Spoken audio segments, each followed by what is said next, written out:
एक बाजार में सिर्फ 500 रुपए में एक गुलाम बिक रहा था। इतने में एक अमीर आदमी का वहां से गुजरना हुआ। आदमी ने सोचा सिर्फ 500 रुपए में गुलाम बिक रहा है, इतना सस्ता, चलो खरीद लेता हूं। वो गुलाम के पास गया और पूछा कि तुम इतने सस्ते में गुलाम कैसे बेच रहे हो, कामचोर है क्या? गुलाम का मालिक बोला बिल्कुल कामचोर नहीं है, बहुत मेहनती है, सारी खूबियां हैं, बस इसमें एक ऐब है, ये कभी कभी चुगली कर देता है। आदमी ने मन ही मन सोचा कि घर में मैं और मेरी बीवी तो है, अगर ये चुगली करेगा भी तो किससे करेगा, खरीद लेता हूं। खरीद कर गुलाम को घर ले आया। कुछ दिनों तक तो गुलाम ने बहुत अच्छे से काम किया, लेकिन फिर एक दिन उसे चुगली का कीड़ा काटा। वो सबसे पहले उस आदमी की बीवी के पास गया और बोला, मेम साहब आपको पता है साहब का बाहर किसी औरत के साथ चक्कर चल रहा है। ये सुनते ही औरत सकते में आ गई और जोर जोर से रोने लगी।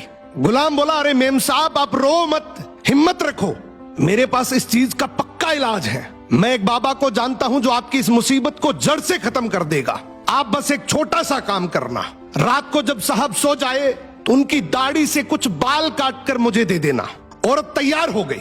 फिर वो गुलाम वहां से उठा और आदमी के पास गया। उसने बोला, साहब क्या आप जानते हैं मेम साहब का बाहर किसी आदमी के साथ चक्कर चल रहा है। ये सुनते ही आदमी आग बबूला हो गया। गुस्से में आकर उसका गिरेबान पकड़ लिया और बोला, तू मेरी बीवी पर इल्जाम लगा रहा है। गुलाम बोला, आपको मेरी बात पर यकीन ना हो तो रात को आप सिर्फ सोने का नाटक करना, आज रात वो आपको मारने वाली है। आदमी तैयार तो हो गया, लेकिन वो बोला, अगर तेरी बात झूठ निकली तो मैं तुझे जान से मार दूंगा। रात हुई, आदमी ने सोने का नाटक किया। उधर उसकी बीवी जैसा गुलाम ने कहा वैसा करने लगी। रात के 3 बजे हाथ में कैंची लेकर जैसे ही उस आदमी के पास पहुंची, आदमी तुरंत जाग गया। अब इस आदमी के दिमाग में गुलाम की बात तो चल ही रही थी। गुस्से में उसने अपनी बीवी को पकड़ा, हाथ में से कैंची खींची और आओ देखा ना ताओ, उस कैंची को उस औरत के गले में खोप दिया। औरत वहीं मर गई।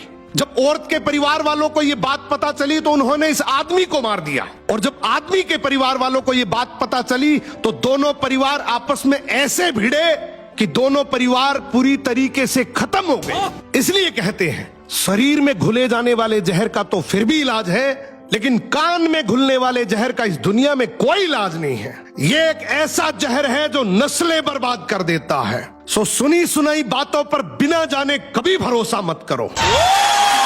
बहुत बड़ी बात बोल दी आपने।